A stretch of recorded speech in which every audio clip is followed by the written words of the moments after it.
રહીએ અને પાછા આપણે ત્યાં અટકતા નથી. ઓરડા બનાવીએ, બીજા સહાયકોની ભરતી કરીએ, એમની ટ્રેનિંગ કરીએ, પુસ્તકો મફત આપીએ, યુનિફોર્મ મફત આપીએ, ભોજન મફત આપીએ, બધું જ કરીએ. ગામમાં સરસ મજાની ટાંકી બનાવી હોય 5 કરોડ રૂપિયા ખર્ચીને, પણ અંદર પાણી જ ના આવતું હોય તો એ તાબુ શું કામનો ભાઈ? એ કામનો? ગામમાં સરસ નિશાળ બનાવી હોય, માસ્ટર મૂક્યા હોય, પણ બાળકને ટક્કો ના આવડતો શું કામનું ભાઈ? આ બધા પૈસા ગટરમાં ગયા ગણાય અને એથી મેં બીજું પગલું લીધું, ગુણોત્સવ. ગામો ગામ ગયા, મુખ્યમંત્રી, મંત્રીઓ, આઈએએસ, આઈપીએસ ઓફિસરો ગયા,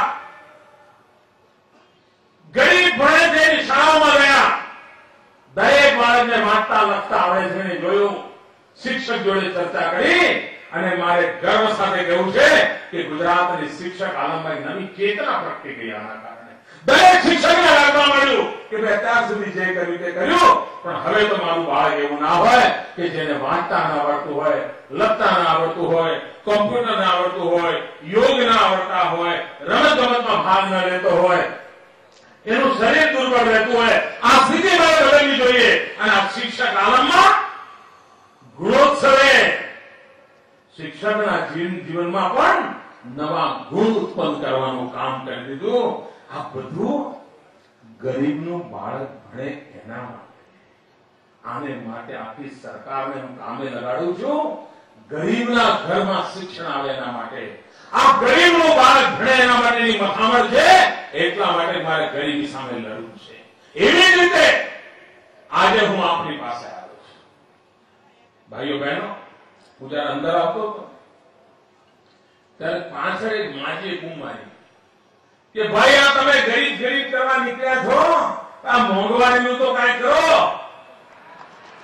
એક માજી હિંમતપૂર્વક બોલ્યા.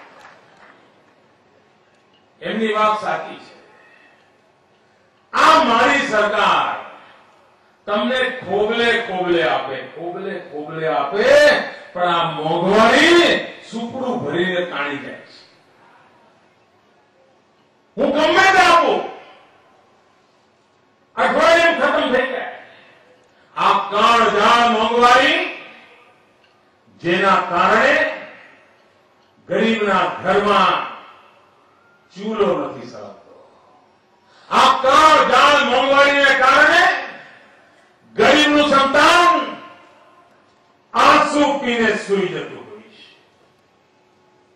માં એને સમજાવી નથી શકતી અને મોંઘવારીના કારણે સૌથી વધારે કોઈ દુઃખી હોય તો મારી આ માતાઓ બહેનો છે.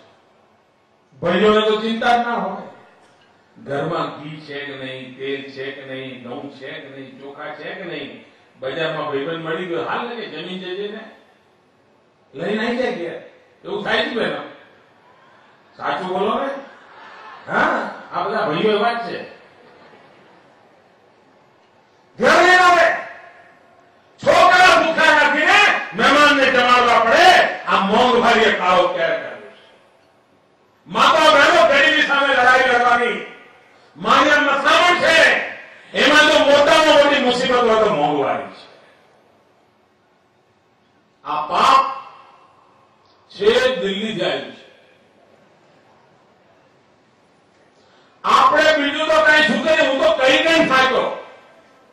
આ દિલ્હી સરકારને ન ગમે એવી ભાષામાં બોલ્યો અને હું જરા બોલું તો કેટલાય લોકોને તકલીફ થઈ જાય છે. છતાંય ગરીબો માટે હું બોલું છું. કોઈની પણ આરોપ નથી કરતો, પણ મારા ગરીબ ભાઈઓ બહેનોના ઘરમાં ચૂલો સળગે એના માટે મારું હૈયું સળગી રહ્યું છે. અને તેથી હું કહેતો છું ભાઈ, આ દિલ્હીની સરકારને રાત દિવસ વિનંતી કરું છું કે તમે મોંઘવારી ઘટાડવા માટે કંઈક કરો, કોઈ પગલા લો, ગરીબના માટે કઈ વિચાર કરો. માતા બહેનો, હું મારો પ્રયત્ન પૂરો કરતો રહું છું, પણ મારી તમને વિનંતી છે આ ગરીબ કલ્યાણ મેળામાં આપ આપના ઈશ્વરને યાદ કરીને પરમાત્માને કહો કે આ દિલ્હી વાળાઓને સદબુદ્ધિ આપે અને કાંઈક મોંઘવારી ઓછી કરે. જેથી કરીને મારી ગરીબી સામેની લડાઈ છે, ગરીબીનો નેસ્ત નાબૂદ કરવા માટેનું જે અભિયાન છે એમાં જે રૂકાવટો છે દૂર થાય અને આપણે બધા સાથે મળીને ગરીબીમાંથી બહાર આવીને સમાજના અન્ય લોકોની જેમ પ્રગતિના રાહ પર ડગવાણીએ. મારા ગરીબ ભાઈઓ બહેનો, આપ યાદ રાખજો, આ ગાંધીનગરમાં બેઠેલી સરકાર એ ગરીબો માટેની સરકાર. આ ગાંધીનગરમાં બેઠેલી સરકાર એ નોંધારાનો આધાર છે. પહેલા કોઈ ગરીબ માંદું હોય,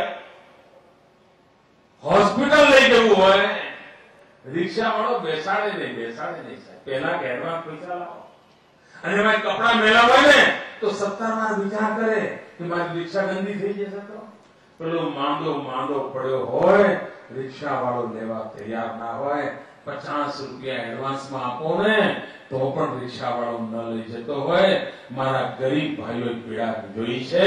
અને ભાઈઓ બહેનો, આજે તમે ખાલી ટેલિફોન પર 108 લગાવો, પૂ કરતી મોદીની ગાડી આવી જાય કે ના આવી જાય? 108 લગાવો. ગરીબમાં ગરીબ માણસને ખબર છે કે 108 લગાવો, એક પણ કાળી પાઈના ખર્ચા વગર હોસ્પિટલ લઈ જવાનું કામ આ મોદી કરવા તૈયાર છે. કોના માટે સાહેબ? સરકાર ગરીબ માટે છે. શિક્ષણ કરવા માંગવું પડે તું સાહેબ, 15 ગાડીઓ ઉભી રહી જાય, ડોક્ટરોની લાઈન લાગી જાય. ગરીબનું કોણ? ગરીબનું ગાંધીનગર. કેટલી બધી સેવાઓ નવી ઉભી કરી આપે ગરીબને માટે છે ભાઈઓ બહેનો. ગયા 1 વર્ષમાં 9000 જેટલી મારી ગરીબ માતાઓ, એમની સુવાવડ 108 માં થઈ ગઈ. બોલો, જો આ 108 ન પહોંચી હોત તો મારી 9000 માતાઓનું શું થયું હોત?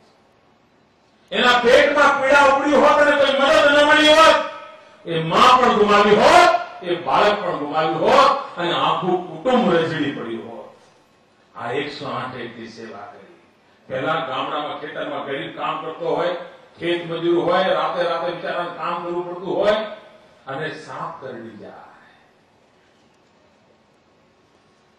ઝેર ચડવા માંડે, દવાખાને પહોંચતા તો પ્રાણ પંખે ઉડી જાય. મારા ધ્યાનમાં વાત આવી, મેં આ બધી 108 સર્વિસમાં કહી દીધું કે ભાઈ 108 ની અંદર જે બધા કામ કરે છે એમની ટ્રેનિંગ કરાવો. સાપ કર્યો હોય તો કઈ સારવાર કરવાની તાત્કાલિક એની ટ્રેનિંગ કરાવો. અને 108 માં સાપ કર્યો હોય તો ઝેર ઉતારવાની દવા મૂકી દો. આજે 108 ની અંદર સાપ કરને એવા દર્દીની ત્યાં સારવાર કરવાની યોજના કરી અને સાપ કરવાને કારણે મારો ગરીબ મરતો તો આજે બચવા માંડ્યો. ભાઈઓ, બધી યોજનાઓ ગરીબી સામે લડવાની એક તાકાત ઉભી કરવા માટે છે. અને તેથી ભાઈઓ બહેનો, ચૂંટણી ન હોય તો પણ તમારી પાસે આવ્યો છે. મતની જરૂર ન હોય ત્યારે પણ આવ્યો છે. કારણ મારે ગરીબોની જિંદગીમાં બદલ લાવવો